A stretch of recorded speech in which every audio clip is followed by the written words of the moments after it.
Good afternoon, everyone, and welcome to Open Classroom. I'm Janet Gillow, Director of Professional Development for the Brown School, and I'm so delighted to have you here for today's program. Throughout this webinar, you are muted, camera is disabled, we are being recorded, but the chat feature we'd like to recommend to you, that's how you can interact with our speaker, throw your comments out, your questions, and hopefully we'll have an opportunity to bring you into this conversation. Open Classroom began as we had to close the physical building of the Brown School back in March due to the pandemic. And I hope you'll agree that in pure social work, strengths-based fashion, we've tried to find the opportunity and the limitation. And you being here today is an extension of that. Dr. Pfeifer joining us from New York City is an extension of that. That it's now possible for us to connect community and share information in ways we never would have envisioned before. Wonderful turnout today, so thank you for being a part of this Open Classroom. I want to take a moment to acknowledge my co-host, Cynthia Williams. She's our Assistant Dean for Community Partnerships, and she will be helping to moderate the chat, your comments, your questions, and then towards the close of the lecture, when there's an opportunity for Q&A, she'll be representing your voice in the room. Before we get started, I want to take just a couple minutes to let you know things that are coming up on Open Classroom that we hope that maybe you'll choose to join us for. Tomorrow at 11 a.m., we have a program sponsored in association with the American Academy of Social Work and Social Welfare on systemic racism and poverty. We've got Dr. Larry Davis from University of Pittsburgh, Michael Lindsay joining us from New York University, and the Brown School's own Mark Rank. So that's going to be a great conversation. There's still an opportunity to register. And next week is election week. And in thinking about what we could do programmatically in an election week, really what we've settled on are some self-care themes, knowing that it may be a time of a lot of apprehension and stress for many. So on Tuesday of next week at 12:30, in association with Mental Health America, we're doing a program on self-care for stressful days, teaching some relaxation techniques. And then we're back on next Thursday with Dr. Megan Keyes, who's going to be talking to us about pandemic-related sleep disturbance. So again, please join us for any of those conversations that are interesting to you. Today, though, I want to start by acknowledging that this is a difficult topic. Any honest examination of the violence that Americans have fought against each other on the basis of race is not easy to sit with. It's uncomfortable, it's sad, and it's angering. It's also so important. So I appreciate you joining us for this conversation. While we can't promise a safe space where you won't hear anything that's upsetting, I hope that we can offer each other a supportive space as we all try to learn and do better.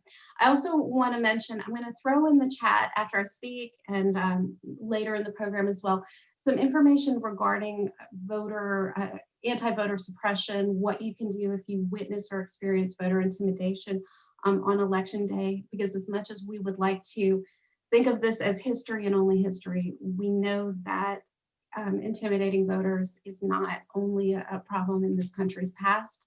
So I'd like to share some resources with you. So with that, I'd like to introduce my friend, Dr. Michael Pfeifer. Much of his teaching and research interests revolve around the history of collective violence and criminal justice in the United States. He's the author of 2 books on the topic of lynching and an editor of 3 volumes on this topic. He's published articles on the relationship between racialized police violence and the history of American lynching, as well as commentary about the killings of Ahmaud Arbery and George Floyd, using a historian's lens to help people better understand the history of racial violence in the U.S. He's a Washington University alum, Fulbright Scholar, professor at John Jay College of Criminal Justice, City University of New York.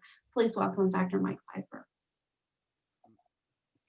Well, thank you, Janice, for that kind introduction, and thank you to the Brown School for this invitation to speak.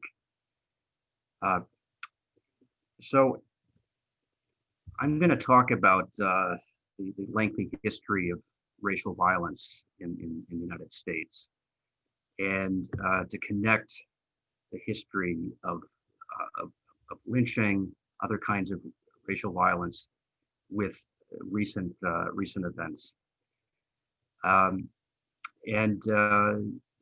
So if we think about what happened in the spring, and the police killing of George Floyd on May 25th, and other recent deaths of African Americans at the hands of law enforcement. These offer, I think, really significant reminders of the tragically lively legacy of histories of lynching and brutal, racially disparate policing. And these histories span all American regions. This has been something that I've really focused on in my work over the last few decades, that we see these patterns throughout the country, going back certainly into the 19th century and even earlier in some cases. So that lethal brutality deployed against George Floyd connects with the ways in which excessive racially disparate policing emerged from lynching and a lengthy history of racial violence across U.S. regions. So one of the things that I emphasize in my books is that lynching, that is mob violence, perpetrated by groups of people, homicidal, collective killings, often racially motivated, that this emerged in conversation with shifts in the formal death penalty and also in policing, as many white Americans preferred what I call rough justice, that is harsh, lethal, racially charged punishment that expressed communal prerogatives and that rejected due process protections for those accused of crimes.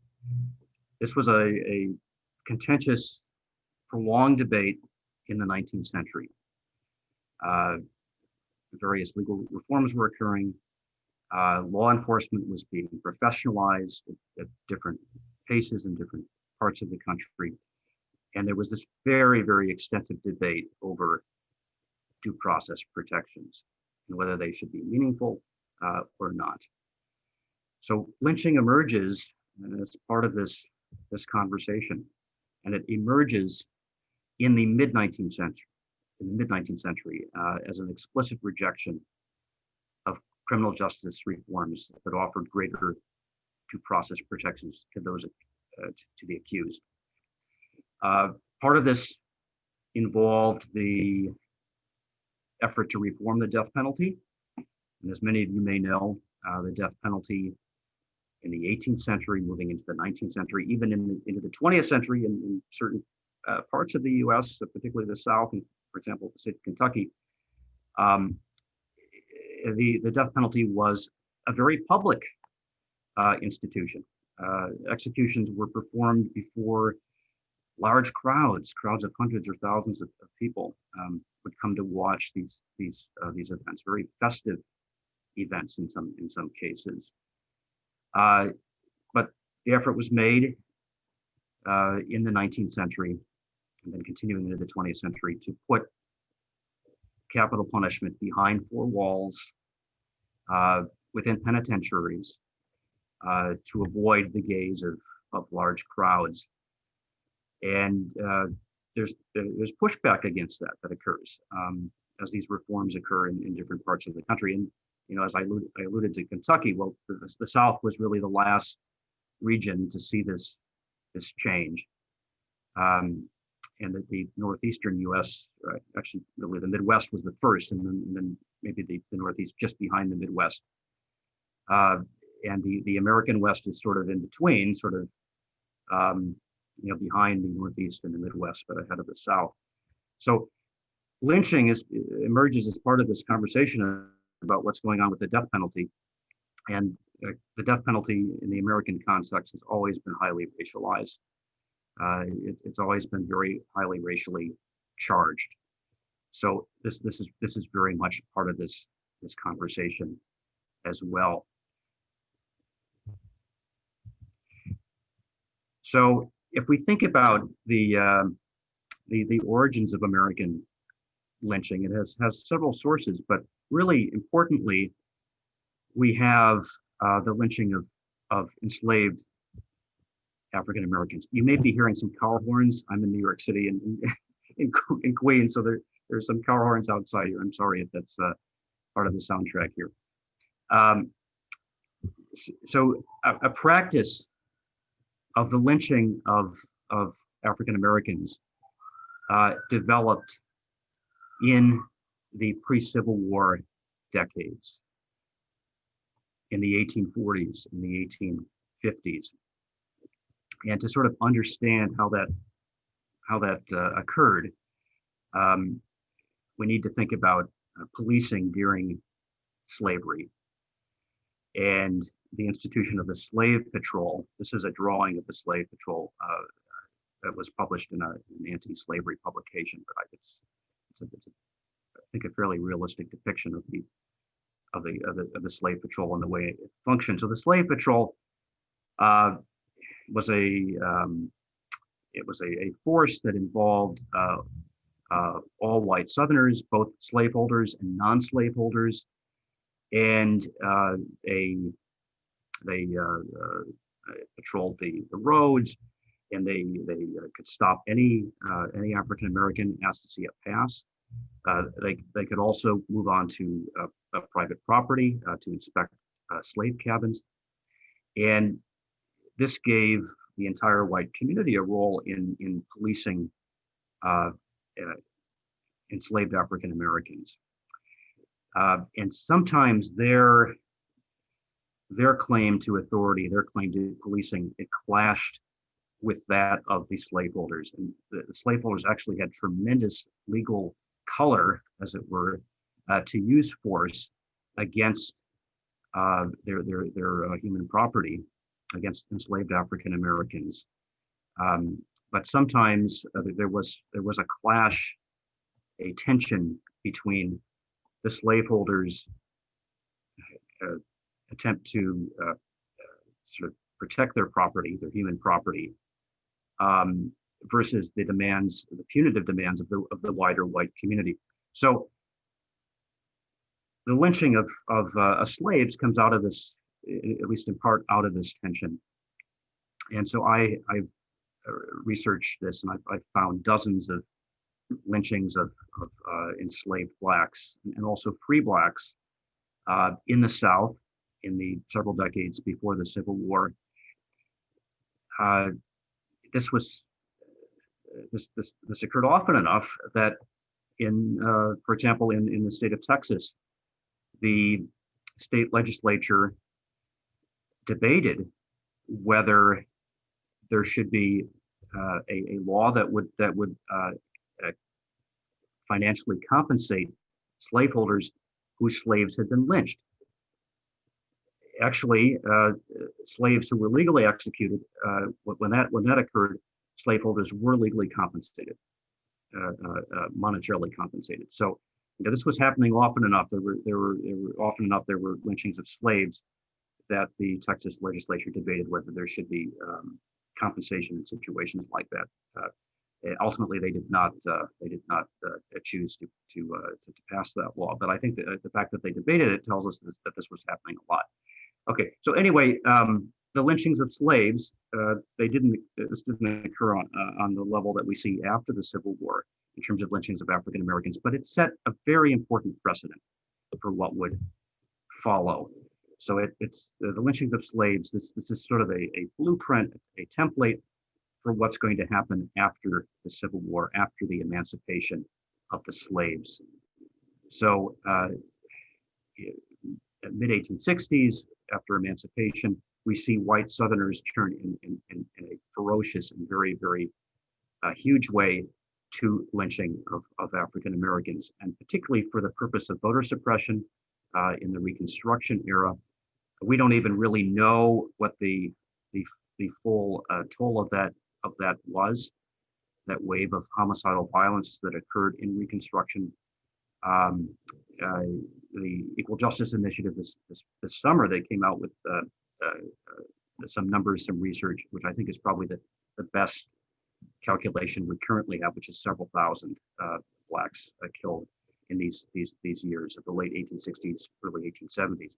But here we see lynchings of African Americans emerging in a really, really significant way in the Reconstruction period.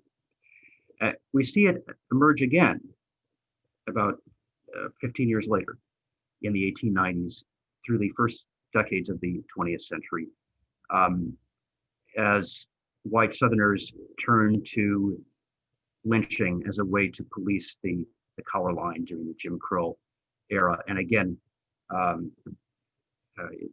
the numbers are somewhat unclear, but it's at least several thousand African Americans that were lynched during the Jim Crow era in the South. We see this in Missouri as well during this period. So here's a map that shows the distribution of lynchings in Missouri, 1890, 1942, and you can see there are several areas of the state in which this concentrated. And so one of them certainly is Little Dixie in central Missouri along the Missouri River. Another would be in the Ozarks down in the southwest, and another would be in the Boot Heel in the southeast. You can see also there were some cases in what is today suburban St. Louis. So it was fairly well distributed throughout the state of Missouri. So Missouri's lynching totals certainly less than deep southern states, but certainly more than Midwestern states further north. But the point is that Missouri really had substantial numbers of racially motivated lynchings.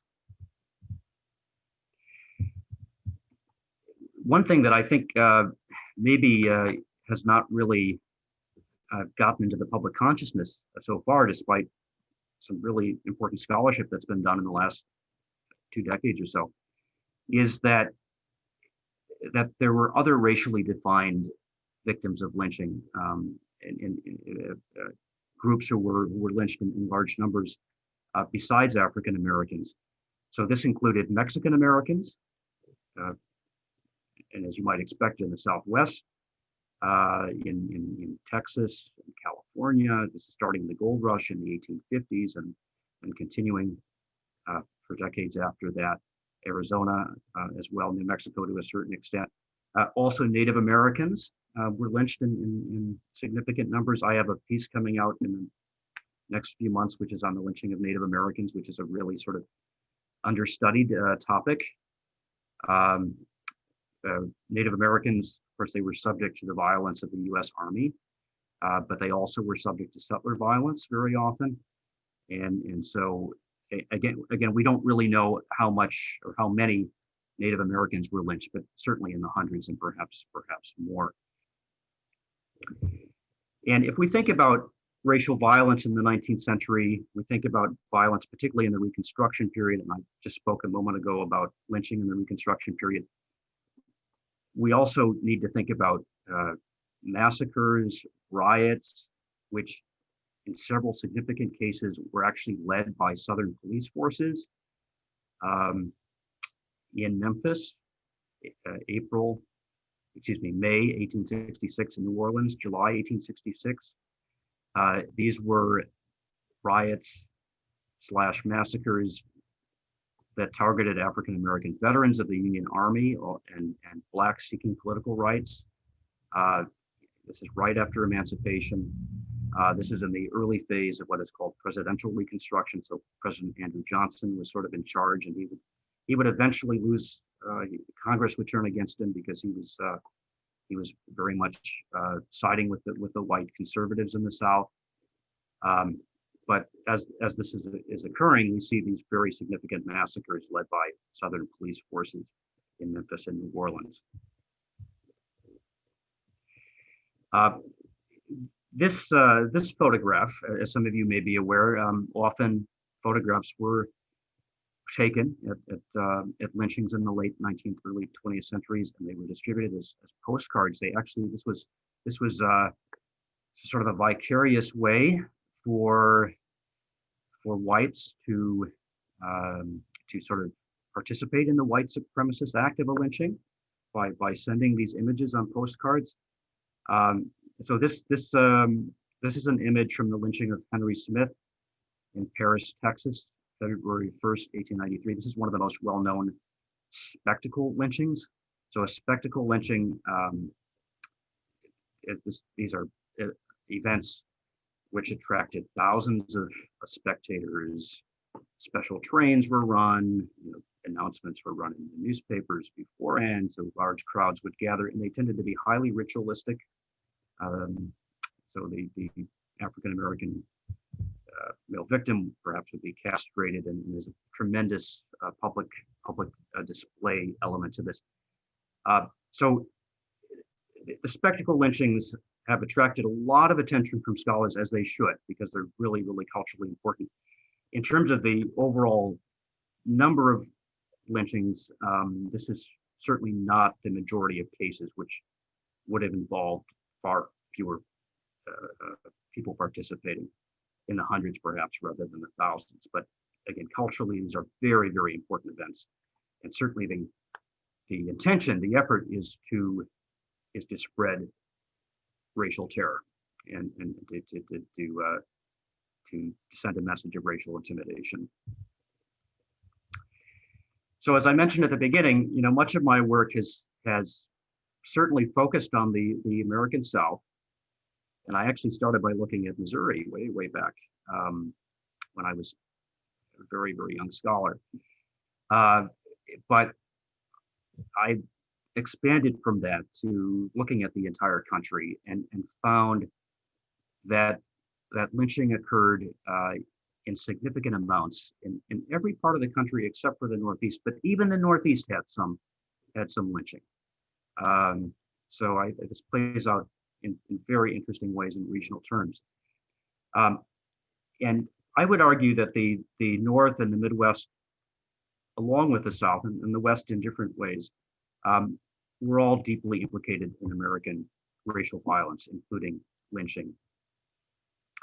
So I've actually I've written some articles and some chapters in my books that look at lynching in the North. And for example, Irish American mobs in Milwaukee in 1861, in Newburgh, New York, in Hudson Valley, in New York State in 1863. Also the New York City draft riots in 1863. We see these Irish American mobs lynching African Americans, and this is really significant because if you think about what I said earlier about the lynching of slaves, we see sort of an emergent practice of white Americans lynching African Americans, and in this case, we have recent Irish immigrants, and as a way of sort of demonstrating their whiteness, they are turning to the lynching of African Americans, and they were among the first whites to lynch free African Americans. And there had been lynchings of free blacks, and even there's a very famous one in St. Louis in the years before the Civil War. But this is sort of an emergent practice, and again, it sort of forecasts what's going to happen in the decades after the Civil War and the very, very significant turn to racial violence that we will see in the South and in other parts of the country. Also, there's several other really sort of well-publicized, well-known lynchings that occur in the North, in the Midwest. For example, in Duluth, Minnesota, in June 1920, a mob of several thousand whites lynched 3 African American circus employees, falsely accused of raping a white woman, an event remembered in a memorial dedicated by the city of Duluth in 2003. And so if we think about the police killing of George Floyd, I think we need to think about race in the North, race in the upper Midwest, the history of race in the upper Midwest, and how that is a context for what emerged and what happened in May of this year. This is a drawing of the New York City draft riots, July 1863, and this is an event where the Irish Catholics turned in a very significant way to racial violence, protesting what they viewed as the unfairness of the situation in which they were being drafted into the Union Army, They could not afford to buy substitutes, which wealthy whites could do. And they lynched a number of African Americans around Manhattan in this very significant event of racial violence. So moving into the 20th century, and of course, in the 20th century, beginning in the second decade of that century, we have the great migration of African Americans from the South to northern cities, and we see an extensive wave of white violence against African American migrants to the north. Very significantly, we have the race riot in Chicago in 1919. This began when an African American youth swimming at Lake Michigan, he swam into what was supposed to be a white area. We have sort of de facto Jim Crow on the beaches in Lake Michigan, and then this becomes a riot throughout the South Side. African Americans responding with force sometimes as well, and so there were casualties among whites, among blacks, but it's really an effort by whites on the South Side of Chicago to police the color line. Also, the East St. Louis riot of 1917, another very important massacre during this era, similarly a response to the Great Migration occurring during the World War I years of African Americans from the South to the North. A very interesting episode. It's been interpreted in different ways over the years, but it's clear that at least in part this was about an effort to suppress the African American vote as it was developing in East St. Louis, and efforts by African American political leaders to establish an independent black vote, and that was being contested by various other camps and political players in East St. Louis. So this issue of the vote, the black vote, the Great Migration of in-migration of African Americans is really key to East St. Louis in 1917. And there again, we do not have a full sense of the casualties, probably in the hundreds in terms of African Americans who were killed by whites in East St. Louis in 1917. And some of you may be familiar with the Tulsa massacre that occurred a few years later, 1921. This has been in the news lately. Actually, there have been recent excavations trying to find mass graves of victims of that massacre. So this is again the same era. It's right after World War I in that case, but it's the same era in terms of an event of mass racial violence in the early 20th century. So we see more violence in the 1950s and 1960s in the urban North, and Martin Luther King Jr., as he was protesting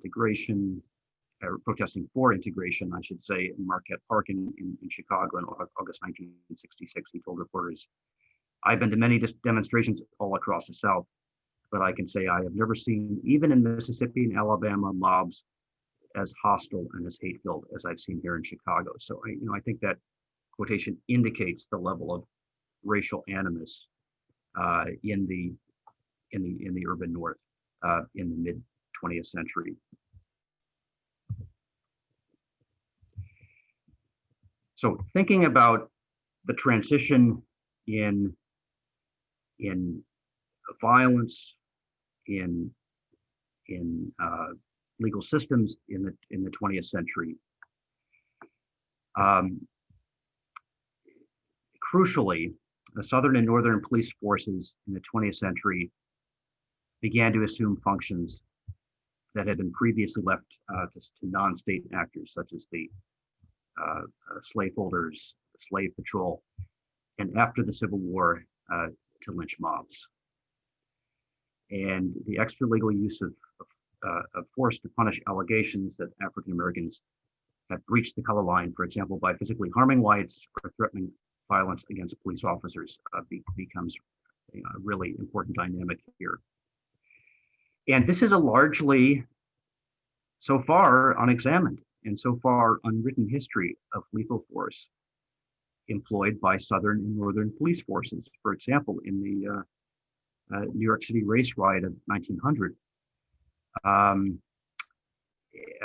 that was a riot that was led by the New York City police against African Americans. A few months ago, I was asked to review a manuscript that would be a textbook on the history of racialized police brutality in the U.S. And this when it's eventually published, will be the first textbook that looks at this systematically. So this is it's a topic that the scholars have just really begun to explore. But I would argue that that this is a really significant dynamic that we see in the 20th century. It's a very, very important transition that we see from non-state actors to state actors employing lethal force for the purposes of white supremacy. So by 1940, I would argue the transition in legal systems was largely accomplished throughout the country. And rough justice was enacted no longer through lynching, but through legal executions that combined legal forms symbolically charged in arbitrary retributive justice and white supremacy, and through racially motivated, lethally excessive urban policing. So I argue, including in the epilogue of my first book, Rough Justice, came out in 2004, I argue that the death penalty and racially motivated, lethally excessive urban policing, these are the successors, as it were, to the lynch mob in terms of perpetuating what I call rough justice. By the last third of the 20th century, urban African Americans rebelled against the new legal order, and allegations of police brutality sparked riots in the mid to late 1960s, including in Watts in South Central LA, in Newark, New Jersey in 1966, and in Detroit in 1967. And at the end of course, as many of you know, at the end of the 20th century, the acquittal of the 4 white police officers accused of beating African-American Rodney King in April 1992 precipitated large-scale riots in Los Angeles and smaller-scale riots throughout North America. So I think what we saw this summer in late May and June was a continuation of this, as it were. You know, I teach a class on the history of lynching and collective violence here at the John Jay College of Criminal Justice in New York City. And I ask my students to sort of analyze patterns of rioting, of rebellion, social rebellion, and to think about sort of whether we're seeing a continuation of patterns we've seen from the late 20th century, or whether we see something new. Now, unfortunately, we haven't had the chance to talk yet about what occurred in May and in June of this year. But I taught this class last fall, and my students, I think they thought that we were seeing a continuation in some ways of what we've seen over the last several decades. But the intensity is maybe it kind of ebbs and flows. But the patterns remain the same. Of course, what is different, though, I think, is that the country is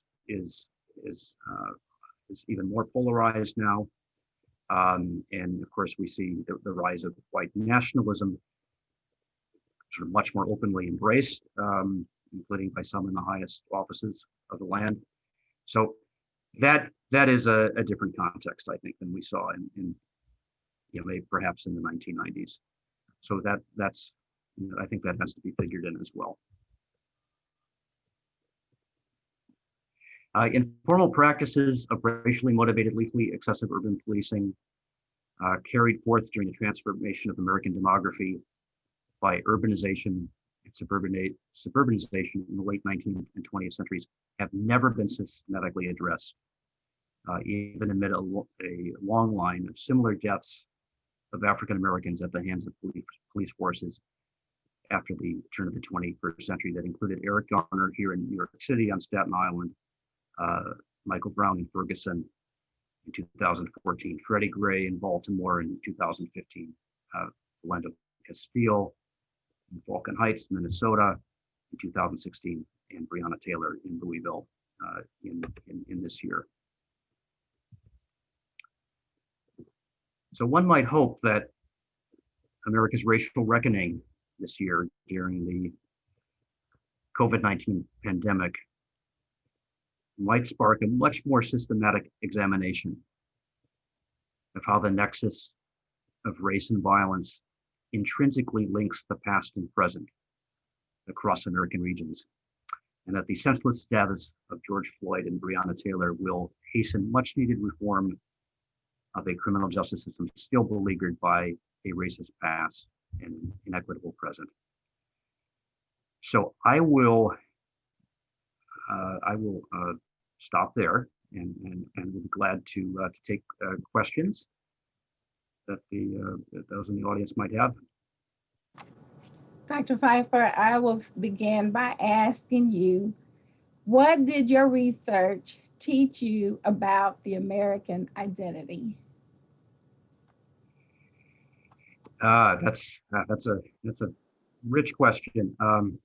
Yeah, so the American identity, race, unfortunately, racism is really has from the before nationhood has been at the core of this identity, and that really needs to be confronted. And violence as well. And so, one thing I often tell my students is that the United States was born in a riot, which was the Boston Tea Party. But the use of violence and the role of violence is really central to the American experience. And one thing that I talk a lot about in my books is that the legacy of the American Revolution has to do with the uses of collective violence, and how violence, collective violence, extralegal violence is legitimized by the American Revolution.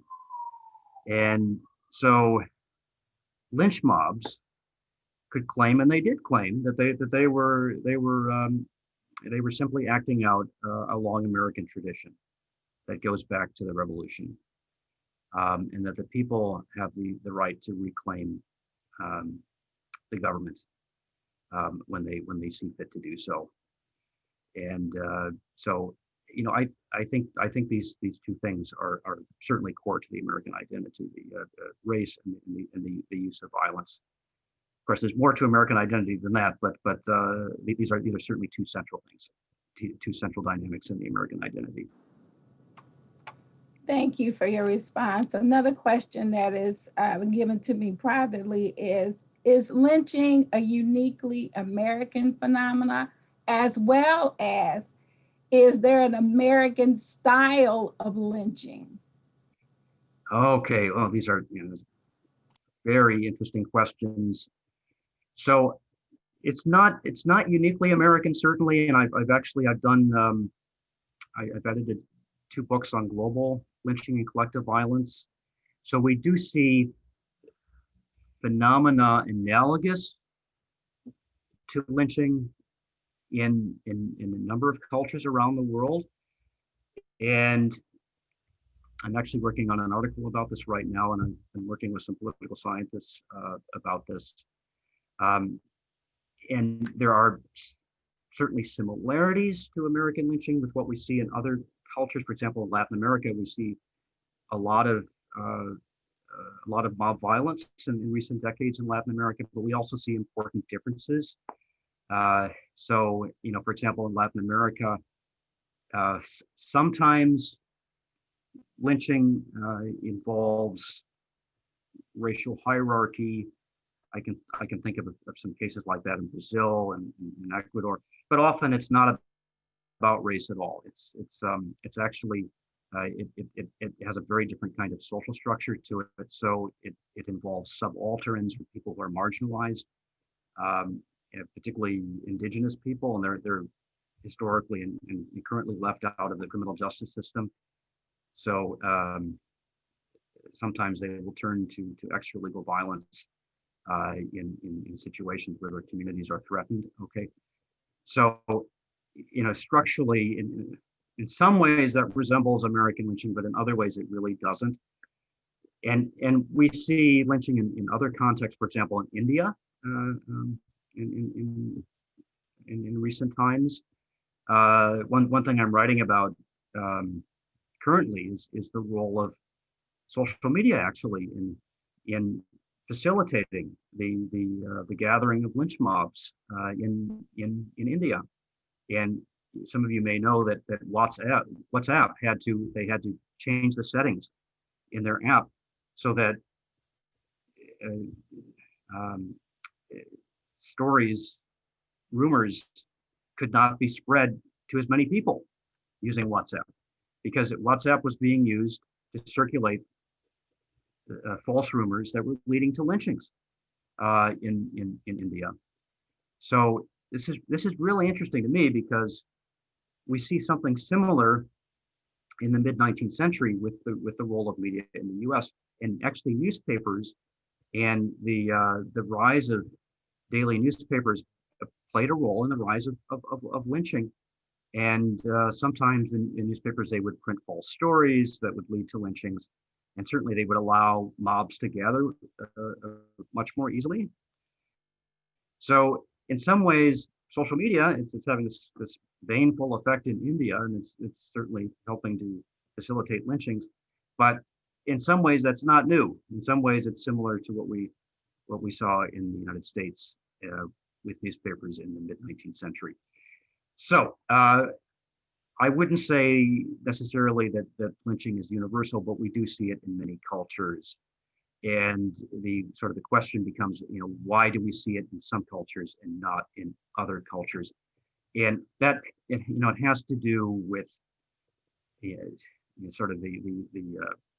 ability of the government to enforce a monopoly on violence. And this is something that the sociologist Max Weber, many of you probably know his work, that he talked about, that that sort of a fully realized state or government has a monopoly on violence. Only the state is allowed to use violence. Okay, but in some contexts, for example, in the United States in the 19th century into the 20th century, and also in India today, Latin America, the state does not have a monopoly on violence, and so we see lynch mobs using violence themselves. And what's really interesting with the police is that sometimes the police and law enforcement, they're kind of a gray area where, of course, they are state actors. They are representatives of the state, but sometimes they act unlawfully, and sometimes they use more force than is legally permitted. Okay, so then they sort of step into this role of extra-legal violence and illegal violence. So the police, certainly in the southern context, late 19th, early 20th centuries, if we think about sheriffs and deputies, where they often were conniving with lynch mobs, they were letting the lynch mobs into the jails, letting them get the keys to the jail. Okay, so there we can see again, we have this gray area where the state actors law enforcement, they're actually acting extra legally, and so it's a very interesting phenomenon that we actually see cross culturally. Thank you. Dr. Pfeiffer, I think it might be helpful if you would stop sharing so we could just focus directly on you. Are you able to do that? Let me see if I can figure out how to do that. And if you can, then I have the chat is having a very robust conversation, which I love. It is difficult, it is uncomfortable. Some are agreeing and not. But I think also there's a question that I like to center. Thank you so much. Okay. I like to center this question. There is a sentiment that what you shared today should be taught in junior high school and high school. I'm kind of mixed on that in the current climate because I'm concerned about the maturity of young people to handle this level of information. That's just where I am in the moment because actually I had no idea that there were thousands of Blacks that were hung. I was always taught that there were scores of Blacks and it was very limited. So the question to you, sir, is this. How do you feel about centering this material in the classroom for high school or younger audiences? Yeah, no, that's a tough question, and it's in some ways it like it leads me to reflect on my experience as a teacher, but because I don't typically teach students who are that young, so in some ways I don't have quite that experience or that skill set. I would certainly say by the high school years there should be certainly some sharing of this history and this knowledge, and perhaps even the middle school years as well. But of course, it does have to be done very carefully, and I've actually taught it at different colleges and universities with very different demographics, and what is not problematic in New York City has been problematic in other settings and with other demographic settings that I've taught it. So I would just say that it needs to be done with great care, and it needs to be done very, very carefully. And one thing that I always do when I teach my history of lynching and collective violence course is what was done at the beginning of this session, which is to note that there are some very disturbing things that are going to be discussed and described. Another thing that I do, which I actually didn't do today in this talk, but certainly in the classroom I do it, is before I show an image of a lynching or some other act of violence, I make sure that I alert the audience that image is coming, so they can avert their eyes if they choose. So I think this has to be done very, very carefully. But I think that's as far as I can take it. But I would certainly think, again, by high school, probably perhaps middle school as well, this could be addressed, but it has to be done carefully. Mike, another question centers around your choice of title when it comes to rough justice. So lynching and justice, to me, they don't go together whether it's rough or not. So how did you land on that title? No, I think that's a really good point. And, I think the title can be misunderstood in that way. So I think that really it's important to say that. So the title, though, it alludes to the sort of the lynch mob's perspective, and to this debate that I talked about, which occurred between the due process advocates and the rough justice advocates. But that is not to suggest, of course, that their acts were just or that their acts constituted justice. So, there's a difference between sort of their perspective of what they viewed as justice, as opposed to what really is just, or what is justice.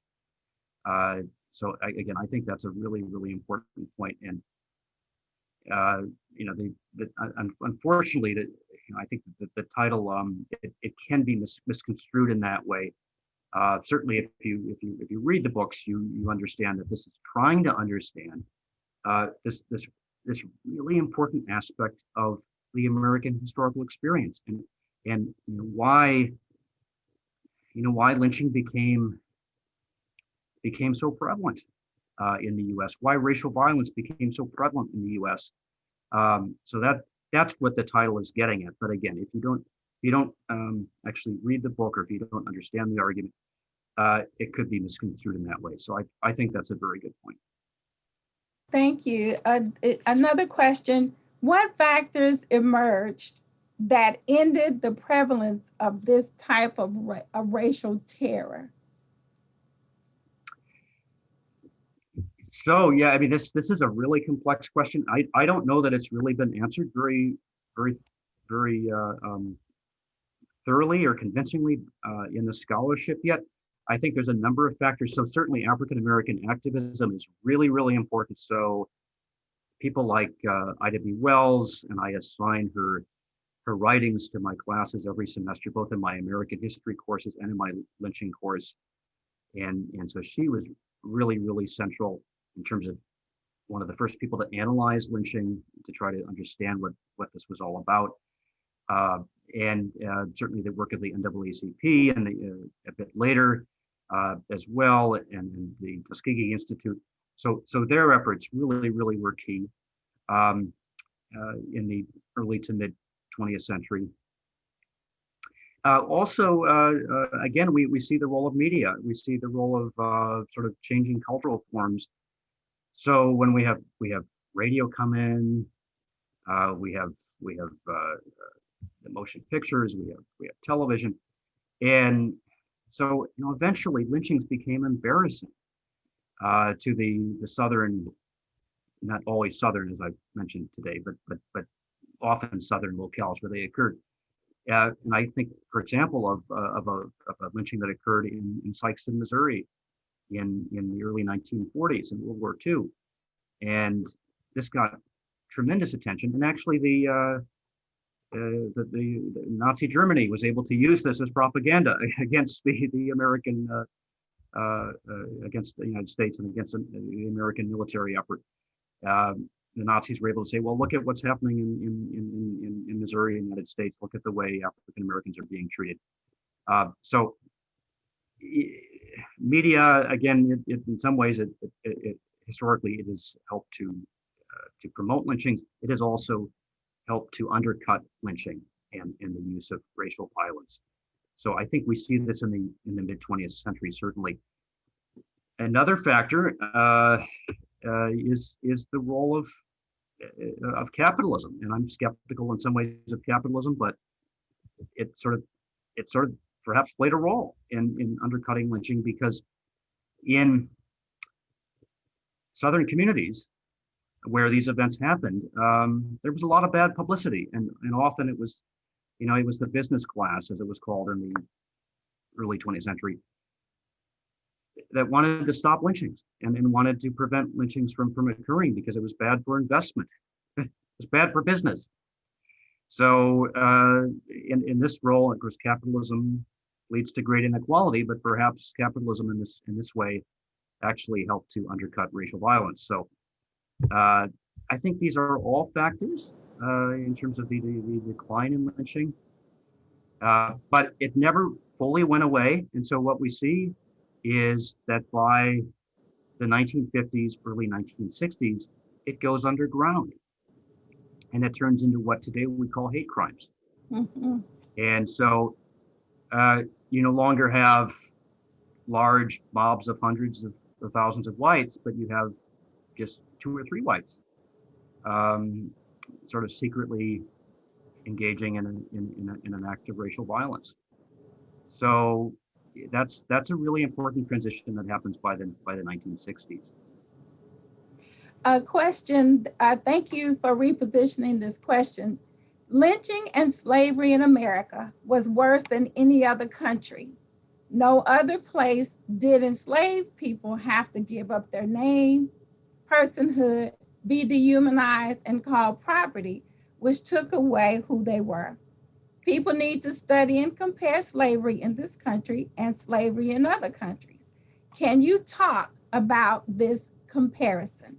Yeah, no, that's a really crucial point. So, of course, there was enslavement of Africans throughout the Western Hemisphere. Um, but I think what is different about the U.S. is the demographics. Um, and so, the demography is it's sort of much more even in terms of persons of African descent and persons of European descent. So this is constructive of violence. This leads to whites using violence to enforce a racial hierarchy, and we see things like that to a certain extent in a place like Brazil, but it has a different configuration because the demographics were different, and so I think this is really key for the U.S. that the if we break it down, um, the population is much more evenly divided. So we see whites turn to violence, and also what I mentioned before about the ideological legacy of the American Revolution, this libertarian legacy that whites can use violence to put down what they view as racial threats and to put forward white supremacy. This is my last question, then I'll turn it over to my colleague, Janet. Mike, would you tell me, and I don't think I'm alone, am having a physical and emotional and intellectual response to this discussion, all of which I think is appropriate. How in the world have you responded to your research, and what impact has it had on you as an individual? No, that's a very good question. So and I've been working on this since the early 1990s. So yeah, I mean, at times I just have to put it away, and at times I do get emotional when writing about it, and certainly when writing up some of the many horrific cases of lynching violence, racial violence that I've written up. I just have to put it away, and I certainly do get emotional at times. So no, I think it is a very good question, and one of the real challenges as a scholar of this topic is to find the right balance and have to be analytical, but you can't become so analytical that lose sight of how this affected people, how it affected families and communities, and continues to affect them. So this is a really difficult and important balance. Thanks for that. There were several questions in the chat, and my hunch is that they are going to be outside your domain as a historian, but I want to at least give voice to them. People wondering about transmission of trauma, intergenerational trauma, how, for example, as a school social worker, might they inform their practice by this? Are there any resources that you can point us to, Yeah. Or do we to go do our homework about a program on that topic? Right. Well, one thing I can point you towards is that actually trauma studies has begun to inform histories of violence and histories of lynching, and particularly there's a scholar, she's at Wayne State, named Kidada Williams, and she's, I think, done just amazing work in bringing trauma studies into the history of racial violence. And she particularly looks at, in a book she published a few years ago, she looks at Klan violence, Ku Klux Klan violence against African Americans in the 1860s and 1870s, but she looks very closely at the effects on individuals and families in the African American community. And so I would turn to her work. So it's historically informed, but it's also informed by trauma studies. And I think that would be a good place to start. And then if you look at her footnotes, I'm sure she's citing other things that would be useful. So, Kidada Williams. Thank you for that. And we are at time. We are actually even a couple minutes over time. I'd like to give you an opportunity for a last word, anything that you'd like to share with this audience. They have been so robustly engaged and they have hung in with us, which I appreciate. Well, just to say that it's a real privilege to speak to all of you, and again to see the interest in this topic today. Unfortunately, it's driven by these recent events, such as the police killing of George Floyd and other recent police killings. But I think it's also part of a larger flowering of interest in this unfortunate aspect of the American past. Just 2 weeks ago, I spoke to a group in the state of Maryland, the Maryland Lynching Memorial Project. And this is an effort in communities across Maryland to remember the dozens of lynchings that occurred in the state of Maryland. And it was a very moving event. And I think that also showed that there's this sort of this grassroots movement to understand and to remember these events. And I think this is probably true of this audience as well today. So it's just a great privilege to speak to you, and I hope the talk was useful in some way. Absolutely. Dr. Pfeifer, would you spell the name of the author that you mentioned just a moment ago? Yeah, her name is Kidada E. Williams. So it's Kidada, and then her middle initial is E, and then Williams. And she's at Wayne State University in Detroit. And I believe I think she has several books, but her first book is called "They Left Great Marks on Me."